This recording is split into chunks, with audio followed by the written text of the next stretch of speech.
नमस्कार, मैं तरुण वर्मा दिल्ली में क्लिनिकल साइकोलॉजिस्ट हूँ।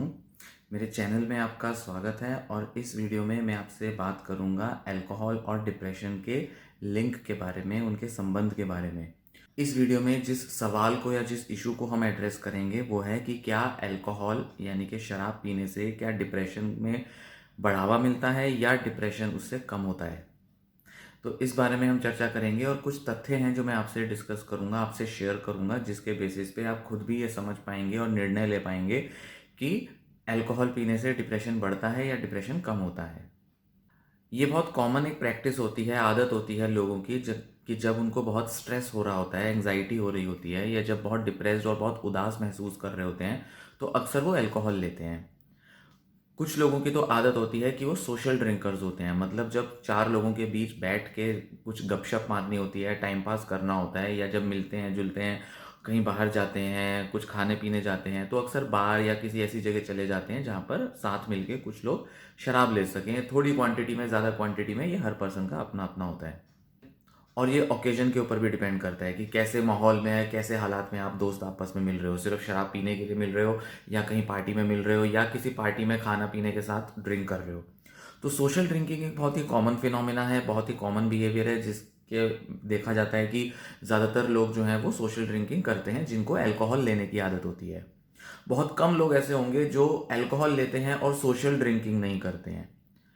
अब दूसरा एक कारण होता है जिस वजह से लोग शराब पीते हैं, वो होता है जब उनको बहुत तनाव होता है, टेंशन होती है, परेशान होते हैं, बहुत गुस्सा आ रहा होता है या दिमाग बहुत ज़्यादा सोच रहा होता है या कभी कभी कुछ लोगों को नींद नहीं आ रही होती, तो वो शराब ले लेते हैं। तो ऐसे में क्या होता है कि अक्सर ये देखा जाता है कि ये लोग अपनी किसी इमोशनल रिएक्शन की वजह से, मतलब जब वो बहुत इमोशनल फील कर रहे होते हैं, तनाव में स्ट्रेस्ड अप फील कर रहे होते हैं, तब वो उस स्ट्रेस से, उस तनाव से बाहर आने के लिए अल्कोहल का कंजम्पशन करते हैं। तीसरे एक वो लोग होते हैं जो अकेले में शराब पीते हैं पर वो आदत के हिसाब से पीते हैं, मतलब कि उनकी रोज आदत है कि शाम को घर आने के बाद, काम धंधे से, खाना खाने के बाद या खाना खाने से पहले थोड़ी देर अकेले बैठ के उनको शराब लेनी है। तो कुछ ऐसे लोग होते हैं जो आदत के हिसाब से पीते हैं, जो अपनी इमोशंस के बेसिस पे शराब का सेवन नहीं करते या करते भी हैं पर आदत के हिसाब से भी पीते हैं। तो इन लोगों में अक्सर एक टॉलरेंस डेवलप हो जाती है, ये धीरे धीरे धीरे इनका कंजम्पशन ज़्यादा भी होने लगता है। अब हम जो बात कर रहे हैं वो उन लोगों की जिनमें अल्कोहल का कंजम्पशन सिर्फ स्ट्रेस, एंजाइटी, एंगर या डिप्रेशन के रिएक्शन में होता है। तो यहाँ इस चीज़ पर डिस्कस करने से पहले कुछ तथ्य बताऊंगा कि अल्कोहल जो होता है केमिकली वो एक डिप्रेसेंट का काम करता है, मतलब वो दिमाग को सुस्त करने का काम करता है। यही वजह है कि शराब लेने के बाद आप ढीला महसूस करते हैं, सुस्त, थकान महसूस करते हैं और आपको नींद आने लगती है। और साथ ही साथ अल्कोहल जो होता है वो नींद लाने में हेल्प करता है। बहुत से लोग नींद लाने के लिए अल्कोहल का सेवन करते हैं। अब अल्कोहल जो है वो दिमाग के उन्हीं केमिकल्स को कहीं ना कहीं असर डालता है जिनकी वजह से हमें डिप्रेशन भी होता है।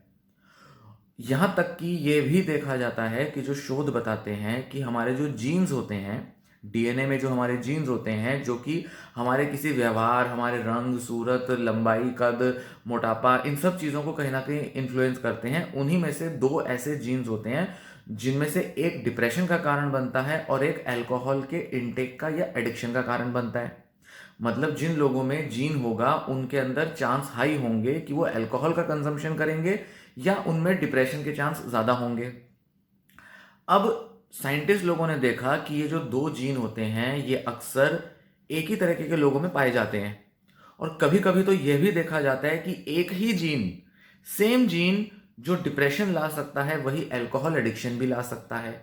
मतलब जो एक हमारे अंदर, जो एक हमारे दिमाग का, हमारी बनावट का जो एक ढांचा है जिसके अंदर जीन्स, डीएनए वगैरह होते हैं जिनसे हम मिलकर बने हैं और जो डिसाइड करते हैं कि हमारे जो व्यवहार है, हमारी जो सोच है, हमारा जो शक्ल सूरत है, बनावट है, वो कैसी होगी, उन जीन्स में ही कहीं ना कहीं वो केमिकल है जो या तो किसी व्यक्ति के अंदर उदासी ला सकता है तनाव की वजह से, या तनाव के कारण किसी व्यक्ति के अंदर वो अल्कोहल एडिक्शन ला सकता है। मतलब कहीं ना कहीं जब व्यक्ति के अंदर तनाव होगा तो उसके अंदर उस तनाव से लड़ने की, उसका सामना करने की क्षमता नहीं होगी और इस क्षमता की कमी के कारण एक ही तरह का व्यक्ति या तो वो डिप्रेशन की तरफ चला जाएगा या वो अल्कोहल एडिक्शन की तरफ चला जाएगा। या ये कहें कि एक ही व्यक्ति में ये दोनों बीमारियां साथ साथ भी आ सकती हैं, क्योंकि डिप्रेशन भी उसी जीन की वजह से आ रहा है, अल्कोहल एडिक्शन भी उसी जीन की वजह से हो रहा है। तो एक ही जीन एक व्यक्ति में दोनों बीमारियां ला सकता है। तो यहाँ पर देखने की ज़रूरत है, एक इम्पॉर्टेंट पॉइंट है कि जो लोग अल्कोहल कंजम्पशन करते हैं उनमें कम से कम 1/3 लोग, ये शोधों में पता चला है, 1/3 लोग अपने जीवन में बहुत सीवियर लेवल ऑफ डिप्रेशन से ग्रस्त होते हैं, पीड़ित होते हैं। और उन 1/3 लोगों में से करीब करीब 50 से 70% लोग सुसाइड कमिट करते हैं। जबकि वो लोग जो डिप्रेशन से ग्रस्त होते हैं उनमें सुसाइड का रेट जो होता है वो अल्कोहल वाले डिप्रेशन के पेशेंट्स के मुकाबले कम होता है। मतलब जिस पर्सन को डिप्रेशन है और उसके अंदर जो सुसाइड का जो रेट है वो कम होगा, कम लोग सुसाइड करेंगे जो शराब नहीं पीते हैं उनके मुकाबले जो शराब भी पीते हैं और जिनको डिप्रेशन भी है। साथ ही साथ जो लोग डिप्रेशन के शिकार होते हैं, ऐसा देखा गया है कि उनकी जो रिकवरी है वो मुश्किल हो जाती है अगर उनकी अल्कोहल की हिस्ट्री होती है या वो प्रेजेंट में अल्कोहल ले रहे होते हैं। उनके ऊपर एंटी डिप्रेसेंट दवाइयां भी काम नहीं करती, क्योंकि शराब के इंटरेक्शन में साथ मिलकर जो एंटी डिप्रेसेंट दवाइयां हैं उनकी जो एक्टिविटी है, फंक्शन है, उनका जो असर है शरीर में वो सप्रेस हो जाता है, दब जाता है। क्योंकि अल्कोहल डिप्रेसेंट का काम करेगा और एक तरफ हम एंटी डिप्रेसेंट दवा ले रहे हैं, तो दोनों में से एक ही काम कर सकता है, दोनों एक दूसरे को काट नहीं सकते। तो अल्कोहल का जो इम्पैक्ट होगा वो ज़्यादा होगा, क्योंकि अक्सर जो लोग एंटी डिप्रेसेंट दवाइयाँ ले रहे होते हैं उसकी एक डोज ले रहे होते हैं, उस डोज की, उस केमिकल की जो क्वांटिटी होती है वो अल्कोहल की क्वांटिटी से बहुत कम होती है। तो अल्कोहल का जो असर है वो एंटी डिप्रेसेंट के असर को काट देगा और डिप्रेसेंट होने की वजह से अल्कोहल जो है वो डिप्रेशन को बढ़ाने का काम करेगा। तो जो लोग डिप्रेशन से ग्रस्त होते हैं उनकी ट्रीटमेंट में जो रिकवरी है दवाओं से, रिहैबिलिटेशन से या काउंसलिंग से, वो बहुत मुश्किल और बहुत लेट हो जाती है अगर वो अल्कोहल का हैवी कंजम्पशन कर रहे हों। यहाँ तक कि वो लोग ट्रीटमेंट भी लंबे टाइम तक कंटिन्यू नहीं करते जिनको डिप्रेशन भी है और जो शराब भी बहुत हैवीली लेते हैं। मैं भी अपने काउंसलिंग के एक्सपीरियंस में देखता हूँ कि ऑल्दो मेरे पास कोई डेटा नहीं है फिलहाल, पर वो लोग जिनको बहुत सीवियर डिप्रेशन था और साथ साथ वो बहुत ज़्यादा अल्कोहल भी लेते थे, उन्होंने हार्डली 2 या 3 सेशन कंटिन्यू किए होते हैं। जबकि वो लोग जिन्होंने सिर्फ डिप्रेशन का एक्सपीरियंस किया था और अल्कोहल ना के बराबर लेते थे या लेते ही नहीं थे, उन्होंने डिप्रेशन की थेरेपी को पूरा सक्सेसफुली कंप्लीट किया। हालांकि सारे पेशेंट ऐसे नहीं होते, कई पेशेंट दूसरे वजहों से भी ट्रीटमेंट छोड़ देते हैं। तो मेरे जो थेरेपी और काउंसलिंग के एक्सपीरियंस में जो मेरे देखने में आया है कि शराब लेने वाले जो पेशेंट होते हैं जिनको आदत होती है बहुत ज़्यादा शराब लेने की, वो डिप्रेशन की वजह से भी जब मेरे पास काउंसलिंग के लिए आते हैं तो वो ट्रीटमेंट कंटिन्यू नहीं करते। मतलब कहीं ना कहीं उनका जो दिमाग है, उनका जो मन है वो इस तरह से काम करता है कि उनको डिप्रेशन के ट्रीटमेंट में या तो उम्मीद नहीं होती या हालातों को, स्ट्रेसेस को सहने की जो उनकी ताकत होती है वो इतनी कम होती है कि उनको लगता है कि शायद काउंसलिंग हमें असर ही नहीं ला सकती, या उनको भरोसा ही नहीं आता, या वो सोचते हैं कि काउंसलिंग या मेडिसिन की बजाय हम शराब से ही अपना डिप्रेशन दूर करेंगे। जबकि होता उल्टा है। शराब का जो असर होता है वो थोड़ी देर के लिए हमारी एंजाइटी, हमारे स्ट्रेस को रिलीव कर देता है। हमें लगता है कि हमारा तनाव हट गया, हमारी स्ट्रेस हट गई, हमारी एंजाइटी कम हो गई, हमारे को फिजिकल सिम्टम्स आ रहे थे वो कम हो गए, बेचैनी कम हो गई, तो मतलब शराब का जो पर्पस है वो पूरा हुआ, मतलब शराब पी के हमें अच्छा लगा। पर ज़्यादातर लोग ऐसा बताते हैं कि शराब पीने के कुछ टाइम बाद या इमीडिएटली उसके एकदम बाद या अगले दिन 1-2 दिन 4 दिन तक उनका मूड जो है वो थोड़ा लो रहता है, एनर्जी लेवल्स लो रहते हैं। खासकर तब जब बिंज ड्रिंकिंग हो जाए, मतलब एक साथ बहुत ज़्यादा कंज्यूम कर लिया जाए। स्ट्रेस के टाइम पर होश नहीं रहता, कभी कभी हम बहुत ज़्यादा पी लेते हैं, तो ज़्यादा पीने की वजह से अगले कुछ दिनों तक हमारा मूड जो है वो सैड रहता है। वो सैड, जिसको हम कह सकते हैं कि वो हैंगओवर का इफेक्ट है, एक्चुअल में वो हमारे डिप्रेशन के केमिकल को असर कर देती है शराब, जिस वजह से हमारा मूड लो हो जाता है और हमारा काम करने में या लोगों से मिलने जुलने में बहुत मन नहीं करता। हम डिप्रेस्ड और लो एनर्जी में फील करते हैं और साथ ही साथ सुसाइडल भी फील कर सकते हैं। तो ये बहुत क्लियरली, बहुत डायरेक्टली देखा जाता है कि शराब लेने से लोगों की मेंटल हेल्थ की जो कंडीशन है वो बिगड़ती है, उनके अंदर गुस्सा, चिड़चिड़ापन, उदासी, सुसाइडल थॉट, कॉन्फिडेंस की कमी, ये सारे लक्षण बढ़ जाते हैं। शरीर में थकान और बाकी चीज़ें जो आ रही हैं वो तो अलग है ही है। नींद की समस्याएं भी बढ़ जाती हैं क्योंकि बिना शराब पिए नींद नहीं आती। तो शराब पिएंगे तो नींद आएगी, शराब नहीं पिएंगे तो नींद की भी ड्यूरेशन जो है वो कम हो जाती है, या नींद जो है वो आती नहीं है, या बार बार टूटती रहती है और थोड़ी देर के लिए नींद आती है।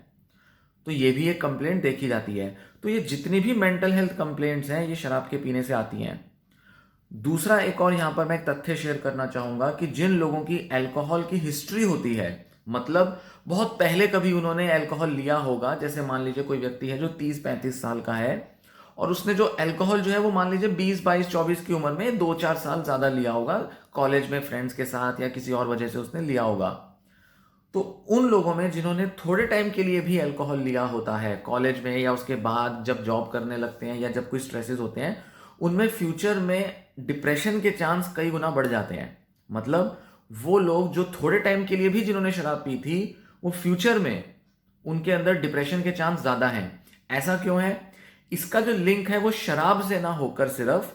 शराब से लिंक तो है जो मैंने जेनेटिक और सब चीजें बताई, बायोलॉजिकल और सेरोटोनिन केमिकल की, पर साथ ही साथ ऐसा देखा जाता है कि जो व्यक्ति शराब पीता है क्योंकि उसको तनाव से हटना है, उसके अंदर अपने तनाव को सहने की, तनाव को दूर करने की जो अपनी जो क्षमताएं हैं वो बहुत कम होती हैं, जिसे हम कहते हैं कि उसके अंदर कोपिंग स्किल्स नहीं होती अपने स्ट्रेसफुल लाइफ कंडीशन से डील करने में। तो ऐसे में क्या होता है कि जब वो शराब की आदत डाल लेते हैं अपने स्ट्रेस से बाहर निकलने में,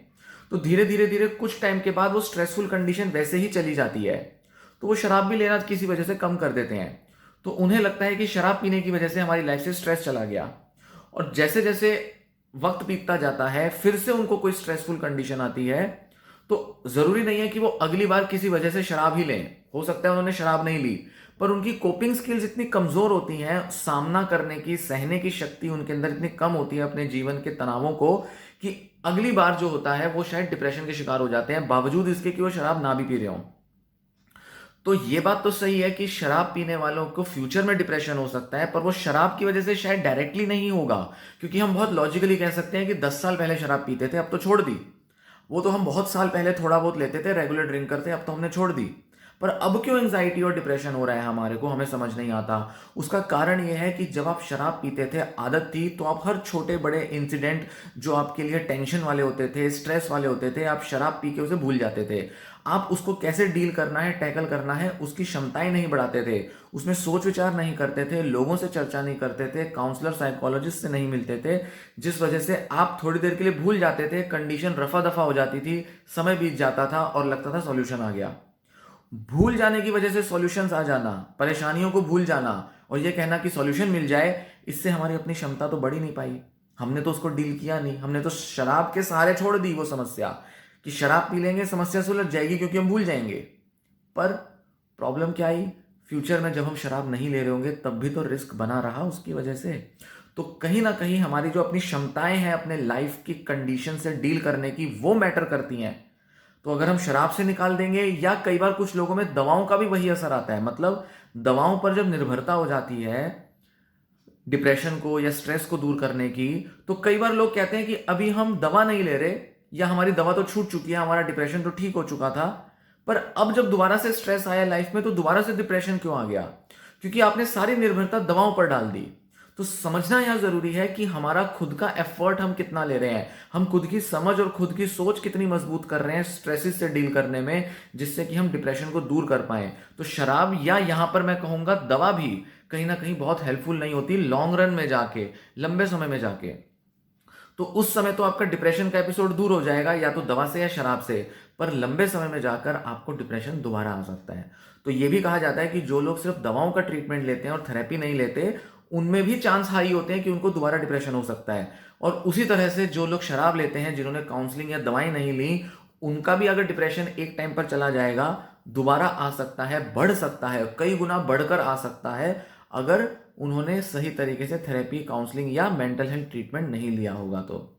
तो इस तरह से एक डायरेक्ट कनेक्शन है अल्कोहल का डिप्रेशन और दूसरी मेंटल हेल्थ कंडीशन से। इस वीडियो में मैंने सिर्फ डिप्रेशन की बात की है, एंजाइटी और कुछ दूसरी प्रॉब्लम्स की डिस्कशन मैं दूसरी वीडियोस में करूंगा। एक और पॉइंट यहां पर देखने का है कि औरतों में डिप्रेशन और अल्कोहल की प्रॉब्लम ज़्यादा सीवियर हो जाती है। मतलब औरतों में अल्कोहल का एडिक्शन जल्दी पकड़ में आता है अगर उनको डिप्रेशन है, आदमियों के मुकाबले। आदमियों में फिर भी डिप्रेशन के वजह से अल्कोहल की एडिक्शन लगना या अल्कोहल एडिक्शन की वजह से डिप्रेशन आने का चांस कम होता है, उनका लिंक्स थोड़ा कम स्ट्रांग होता है औरतों के मुकाबले। यहां हम ये नहीं कहेंगे कि कम है, हम कहेंगे औरतों के मुकाबले कम है। तो औरतें, लड़कियां, जो आजकल यंग लड़के लड़कियां हैं जो अल्कोहल लेते हैं, खासकर पार्टीज में या अपने फ्रेंड्स में, उनमें अगर उनको अल्कोहल लेने की रेगुलर आदत है तो चांस बहुत हाई है कि उनको डिप्रेशन के इंसिडेंट्स बढ़ जाएंगे, डिप्रेस ज़्यादा फील करेंगे। या वाइस वर्सा, अगर उनको डिप्रेशन है और वो अल्कोहल लेते हैं तो उनका डिप्रेशन का रेट या उनका लेवल कई गुना बढ़ जाएगा, दुगने से तिगुना तक बढ़ जाता है। किसी के डिप्रेशन का जो लेवल है वो 3 गुना तक बढ़ सकता है अगर वो अल्कोहल भी रेगुलरली ले रहे हैं। यहां बात रेगुलर अल्कोहल की आ रही है। कुछ स्टडीज ये भी बताती हैं कि अगर किसी व्यक्ति ने माइल्ड क्वांटिटी में भी अगर लंबे टाइम तक अल्कोहल लिया है, उसमें भी डिप्रेशन का रेट, डिप्रेशन के चांस कई गुना बढ़ जाते हैं उन लोगों के मुकाबले जो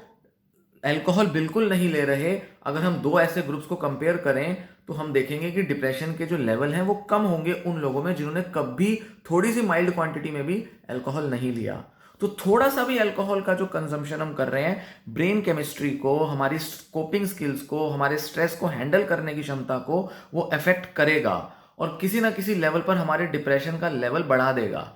भले ही वो डिप्रेशन के लेवल का बढ़ना हमारी फिजिकल हेल्थ, मेंटल हेल्थ, हमारी लाइफ की फंक्शनिंग किसी भी लेवल पर वो असर करती हो, पर वो करेगा जरूर। तो इस जानकारी के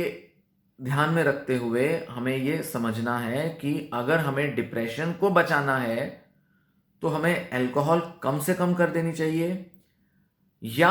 अगर हम अल्कोहल बहुत ज़्यादा लेते हैं तो उसके चांस बहुत ज़्यादा है कि आपको डिप्रेशन डेवलप हो सकता है। या अगर आपको डिप्रेशन है और अगर आप थोड़ा सा भी अल्कोहल लेते हो, किसी किसी सिचुएशन में तो आप ओवरकम कर जाओगे, आपको कॉन्फिडेंस फील होगा कि ये मैंने बहुत अच्छा सॉल्यूशन किया, पर लॉन्ग रन में जाकर, लंबे समय में जाकर ये सारी जो आदतें हैं ये नुकसान ही पहुंचाएंगी। आपका डिप्रेशन किसी ऐसे पर्सन के मुकाबले जो अल्कोहल नहीं लेता है ज्यादा सीवियर होगा अगर आप अल्कोहल भी लेते हैं तो। पर यह जरूर है कि एक की वजह से दूसरा बढ़ जाता है अगर दोनों के दोनों साथ एग्जिस्ट कर रहे हैं तो उम्मीद है इस वीडियो में जो मैंने आपको जानकारी दी है वो आपके काम आएगी, आप इंप्लीमेंट कर पाए, अच्छा है। नॉर्मली ये देखा जाता है कि जो लोग अल्कोहल को छोड़ना नहीं चाहते हैं वो अक्सर ऐसी इंफॉर्मेशन से बचते हैं जो उन्हें सतर्क कराती है उनकी मेंटल हेल्थ की कंडीशन और अल्कोहल के लिंक के बारे में। क्योंकि हम कहीं ना कहीं खुद से ही इस सच को स्वीकारना नहीं चाहते कि अल्कोहल पीने से हमारी मानसिक अवस्था, मानसिक हालत जो है वो बिगड़ रही है या बिगड़ जाएगी। तो हम जब ऐसी जानकारी सुनते हैं जैसे कि आपने इस वीडियो में सुनी, आप कोशिश करेंगे कि इस जानकारी को ज्यादा से ज्यादा इग्नोर करने की। अगर तो आप इस जानकारी को बहुत ध्यान से सुनकर दिमाग में बिठाने की कोशिश करते हैं और इस तरह की जानकारी और ज्यादा जुटाना चाहते हैं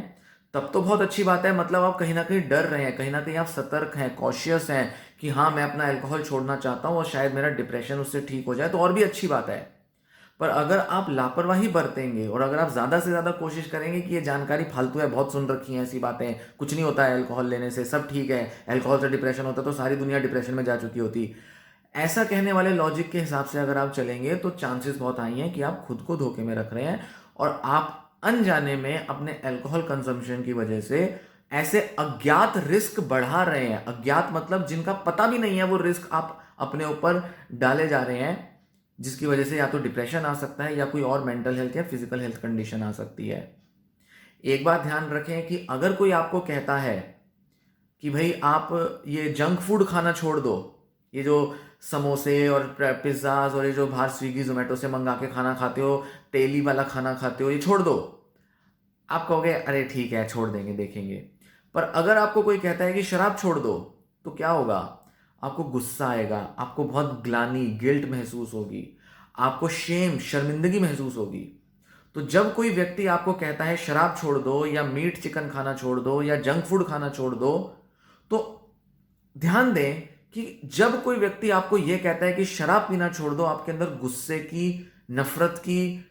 जो एक ट्रिगर आती है, रिएक्शन आती है, वो ज्यादा आती है। कोई आपको कहे जंक फूड छोड़ दो, आपको शायद बहुत गुस्सा नहीं आएगा, हाँ बार बार कहेगा तो शायद गुस्सा आएगा। कोई आपको कहे कि भाई तुम नॉन वेजिटेरियन खाना खाते हो, छोड़ दो, आपको बुरा नहीं लगेगा, आपको कहेगा अच्छा ठीक है, अपनी धारणा है। पर कोई अगर कहे अल्कोहल लेना छोड़ दो, आपके अंदर ना नेगेटिव इमोशन ट्रिगर होंगी, आपको ना वो सुन के अच्छा नहीं लगेगा, आपको अंदर कहीं ना कहीं गिल्ट महसूस होगा, आपको गुस्सा भी आ सकता है। यहां मैं एक और चीज ऐड करना चाहूंगा जो बीच में डिस्कशन में मिस हो गया, कि उन लोगों में जिनमें अल्कोहल का इंटेक ज्यादा होता है और डिप्रेशन भी होता है, उनमें गुस्से का इंसिडेंस भी बहुत हाई होता है। अल्कोहल लेना और गुस्से का इंसिडेंस होना, इनका लिंक है। डिप्रेशन का गुस्से से बहुत ज्यादा लिंक नहीं है। पर जब अल्कोहल की वजह से जब डिप्रेशन आ रहा है, या जब ये दोनों साथ साथ किसी व्यक्ति में है, तो चांसेस बहुत हाई हैं, करीब 70 से 80% ऐसे लोगों में गुस्से का लेवल कई गुना ज्यादा होगा। क्योंकि अल्कोहल लेने वाले लोगों में गुस्सा नॉर्मली ज्यादा मिलता है, या ये कहें कि उनमें ज्यादा परसेंटेज में ऐसे लोग होते हैं जिनमें गुस्सा करने की आदत ज्यादा होती है, वो अल्कोहल भी ज्यादा लेते हैं। तो अगर उन लोगों में डिप्रेशन भी है, आप देखेंगे कि एक टाइप का तो डिप्रेशन का पेशेंट है जो अल्कोहल नहीं लेता, उसमें गुस्सा नहीं निकलेगा ज्यादा, वो ज्यादा चिड़चिड़ाएगा नहीं, बस उदास रहेगा, अपने ऊपर अंडर कॉन्फिडेंट फील करेगा, दूसरों से कटा रहेगा, चिढ़ेगा नहीं अगर कोई उनके आसपास आएंगे, या वो लोगों के बीच बहुत ज्यादा गुस्सैल वाला बिहेवियर नहीं दिखाएगा, वो छोटी छोटी बातों से उसको आप उकसा नहीं सकते। पर वो व्यक्ति जो अल्कोहल ज्यादा लेता है और डिप्रेशन भी है उसे, उसको जल्दी उकसाया जा सकता है, उसको कुछ ऐसी बात करके गुस्सा दिलाया जा सकता है जो उसको हर्ट करती हो, मतलब वो ऐसी बातें सुनना पसंद नहीं करता, बर्दाश्त नहीं करता जो उसको डिस्टर्ब करती हैं। तो उस व्यक्ति में गुस्सा, भड़काऊ वाला नेचर जो है वो ज्यादा निकलेगा, उसका अक्सर ऐसा देखने में आएगा। क्योंकि होता क्या है कि बहुत से लोग जो गुस्सा ज्यादा करते हैं, छोटी छोटी बातों से हर्ट हो जाते हैं और दिमाग में वो बातें घूमती रहती हैं, वो अल्कोहल लेकर उसे शांत कर लेते हैं। वो सोचते हैं कि हमारे अंदर सोचने की ताकत बढ़ेगी, अगर हम अल्कोहल ले लेंगे तो हमारा माइंड फ्री हो जाएगा और मेरे अंदर गुस्सा कम होगा। हालांकि इसका उल्टा इंपैक्ट निकलता है, वो गुस्सा ज्यादा करते हैं, पर गुस्से को कम करने के लिए वो कई बार ज्यादा सोच रहे हैं तो उसको कम करने के लिए अल्कोहल लेते हैं। तो होता क्या है कि उनके अंदर गुस्से को हैंडल करने की क्षमताएं ओवरऑल कम होती हैं, लिमिटेड होती हैं। तो डिप्रेशन के वक्त उनका ये जो गुस्सा है ये ज्यादा निकल के आता है, क्योंकि अल्कोहल की वजह से टॉलरेंस एबिलिटी कम होती है, डिप्रेशन की वजह से उनके अंदर चिड़चिड़ापन, उदासी ज्यादा होती है, और इमोशन पर कंट्रोल कम होने की वजह से गुस्सा ज्यादा निकलता है जब वो अल्कोहल के इंपैक्ट में है। तो ये सारी चीजें और भी ज्यादा सीरियस बना देती हैं आपकी मेंटल हेल्थ को, जब आप अल्कोहल ले रहे हो और साथ साथ आपको डिप्रेशन भी हो। इसके अलावा anxiety, somatic complaints, health condition, physical condition, उसके बारे में मैं आगे चर्चा करूंगा। गुस्से और अल्कोहल के लिंक के बारे में मैं एक वीडियो बनाऊंगा जिसमें पूरे डिटेल से विस्तार से चर्चा करूंगा कि कैसे एक व्यक्ति में जिसमें गुस्सा ज्यादा होता है वो शराब ज्यादा पीता है, या वाइस वर्सा शराब पीने वालों में गुस्सा बढ़ जाता है। तो उम्मीद है ये वीडियो आपको पसंद आई होगी। वीडियो को लाइक करें, वीडियो के नीचे कमेंट करें, वीडियो को शेयर करें उन लोगों से जिनको इसकी हेल्प मिल सकती है, जिनको इससे फ़ायदा हो सकता है। और अगर आपने चैनल सब्सक्राइब नहीं किया तो चैनल भी ज़रूर सब्सक्राइब करें, ताकि ऐसी यूज़फुल इन्फॉर्मेशन आपको और ज़्यादा मैं दे सकूं। धन्यवाद।